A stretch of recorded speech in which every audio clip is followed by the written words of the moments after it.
memulai pembelajaran pada pagi hari ini, doa mulai. Bismillahirrahmanirrahim. Amin ya rabbal alamin. Doa selesai. Beri salam. Selamat pagi. Selamat pagi. Hari ini adakah yang tidak berangkat? Ya, siapa saja?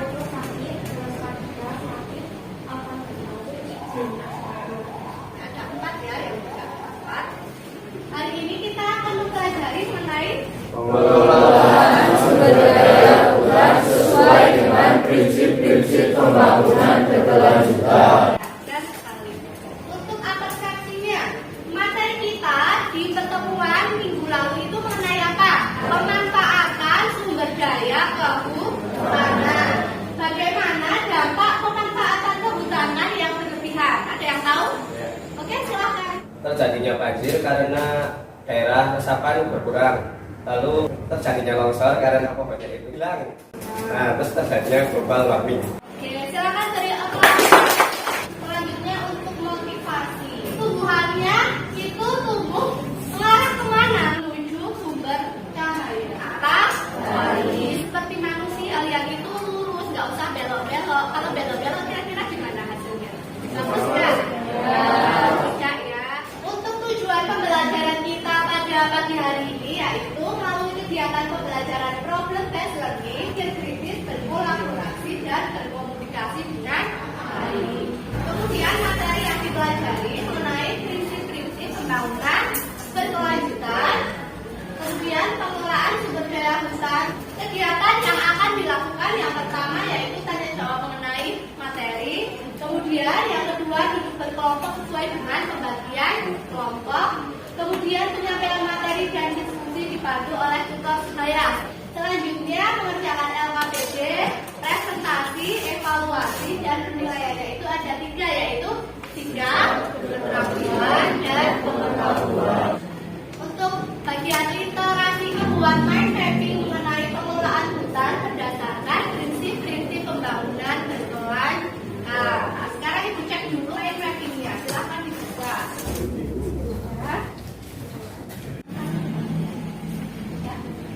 Ya. Tadi sudah membaca semua ya, karena sudah membuat mind mapping. Di sini ada tutupan lahan hutan dari tahun 1950 sampai 2020. Ini di Pulau Kalimantan. Silahkan kalian scan barcode yang ada.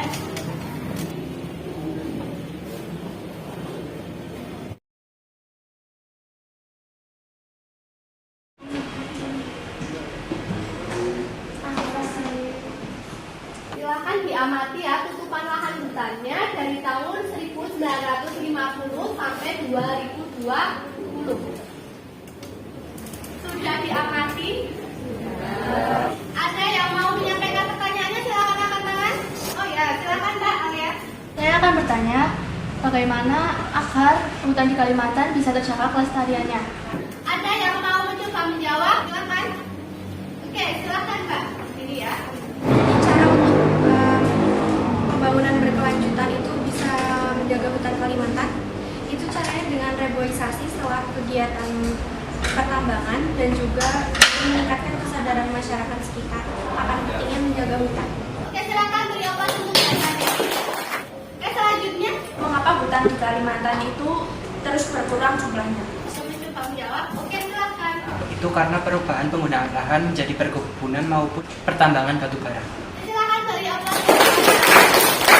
Hutan di Kalimantan dari tahun 1950 sampai 2020 itu terus berkurang karena yang pertama perubahan penggunaan lahan. Selanjutnya dibuat juga tambang. Sampai sini ada yang ditanyakan lagi? Belum? Kalau belum kita lanjut ya. Ini untuk langkah pembelajarannya.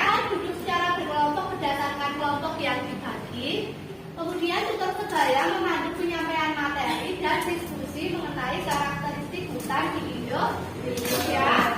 Selanjutnya, untuk tutor sebaya kelompok 1, tolong angkat tangan. Ya, Silva. Kelompok 2 tutor sebayanya. Oke, Naura. Kelompok 6. Mbak. Wah, jam ya. Selanjutnya, kalian melanjutkan pengerjaan LKPD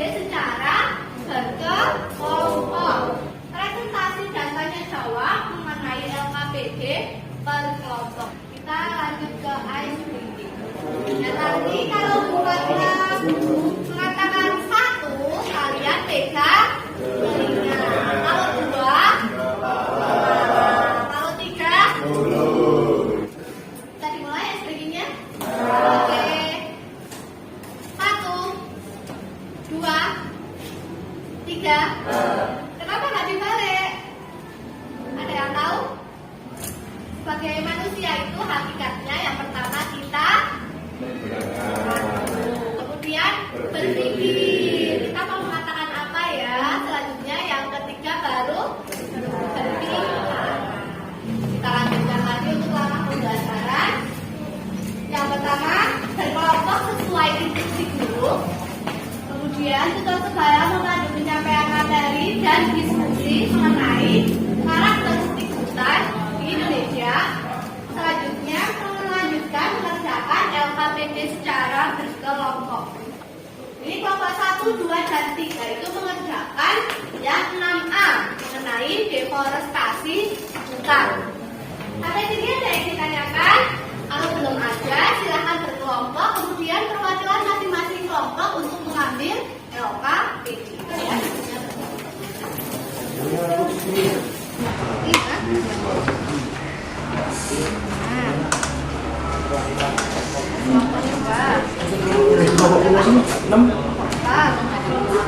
Oke, silahkan dikerjakan ya. Misalkan kelompok 5 dapat tentang kebakaran hutan di Indonesia. Nah, di sini kan Indonesia memiliki iklim yang tropis, jadi banyak keanekaragaman hayati di dalamnya. Juga banyak hutan kan. Nah, seperti hutan tropis, hutan lindung, hutan mangrove, hutan pegunungan, dan hutan produksi. Nah, dengan adanya banyak hutan kan pasti ada bencana alam seperti kebakaran hutan. Di sini kita mengajarkan tentang kebakaran hutan di Indonesia.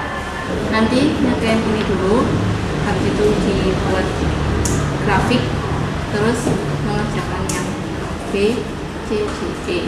Terus nanti yang A kalian, terus yang C nanti ada yang G Naila, terus yang E aku. Nah, nanti kesimpulannya dikirim bareng-bareng.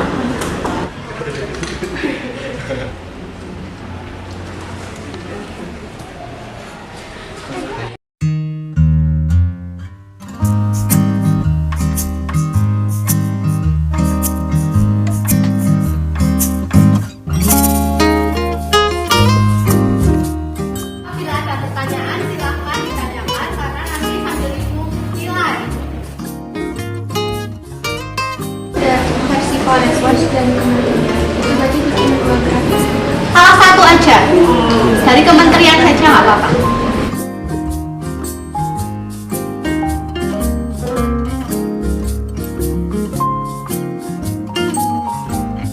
Sudah selesai untuk diagramnya dikirim ke papan. Ya. Ini yang maju silahkan dari kelompok 4. Assalamualaikum warahmatullahi wabarakatuh.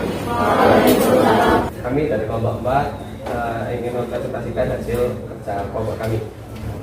Jadi dari hasil tabel di atas pada tahun 2016 jumlahnya kurang dari 500.000. Pada tahun 2017 jumlahnya menurun menjadi kurang dari 200.000. Pada tahun 2017 jumlahnya menurun menjadi kurang dari 200.000. Puncaknya terjadi pada tahun 2019, terjadi lebih dari 1,6 juta hektar dan kembali sedikit meningkat pada tahun 2021 menjadi lebih dari 350 hektar.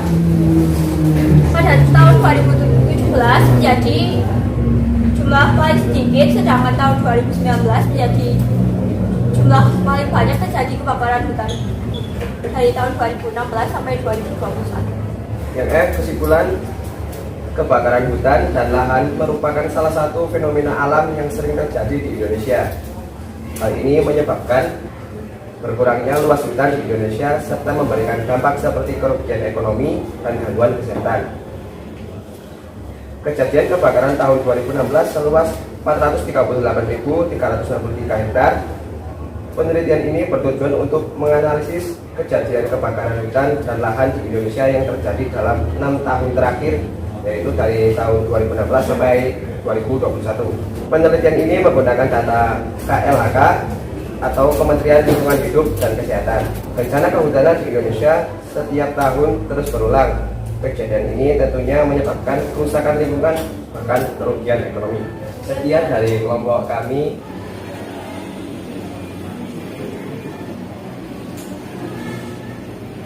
Bagaimana cara mencegah kebakaran hutan atau lahan di Indonesia? Jika penyebabnya dari manusia, maka seharusnya ada peraturan yang melarang pembukaan lahan dengan cara pembakaran hutan.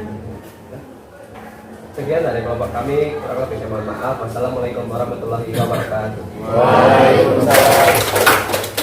Ini Ibu jelaskan pemanfaatan sumber daya alam dengan prinsip-prinsip pembangunan berkelanjutan. Jadi, untuk prinsip-prinsip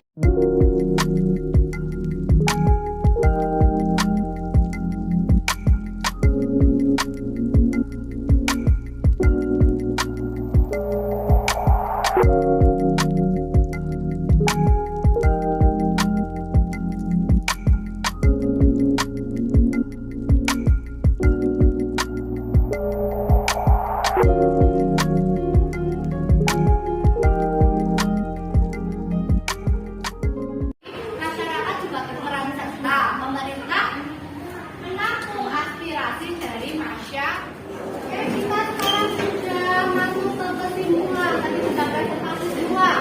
Ada yang bisa membantu menentukan silakan tanda tangan. Silakan Mbak. Kesimpulan dari pembelajaran pada hari ini yaitu tujuan dari adanya pembangunan berkelanjutan yaitu untuk memaksimalkan sumber daya alam pada masa kini tanpa menghambat pada generasi yang akan datang dalam memenuhi kebutuhan hidupnya. Oke, silakan dari obrolan. Ada yang mau menambahkan lagi? Oke, silakan. Pembangunan berkelanjutan agar mencapai tujuannya mempunyai dua syarat. Syarat yang pertama yaitu peningkatan sumber daya alam dengan penggunaan teknologi yang ramah lingkungan dan pemerataan secara adil dan merata kepada para masyarakat. Terima kasih. Oke, silakan beri aplaus. Silakan kalian mengerjakan evaluasi menggunakan kuisis. Silakan dikerjakan waktunya 10 menit.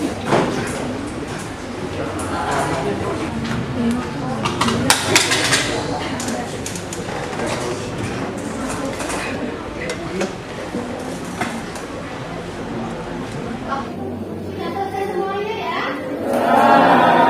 Sambil ibu cek untuk hasilnya. Jadi kalau yang pilihan gandanya sudah bagus semua, tapi kalau yang untuk isainya nanti ibu koreksi lagi ya, ibu sampaikan di pertemuan berikutnya.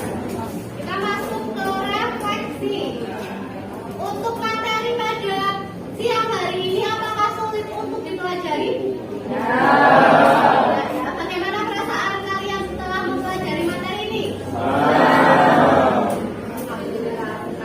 Untuk materi pertemuan berikutnya, silakan kalian mempelajari mengenai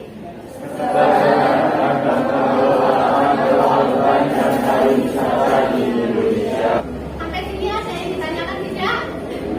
Oke, kalau tidak ada, kita sudah di penghujung pembelajaran. Semoga pertemuan kita pada siang hari ini bermanfaat. Untuk mengakhiri pembelajaran, silakan dipimpin berdoa oleh kedua. Untuk mengakhiri kegiatan pada hari ini, berdoa mulai.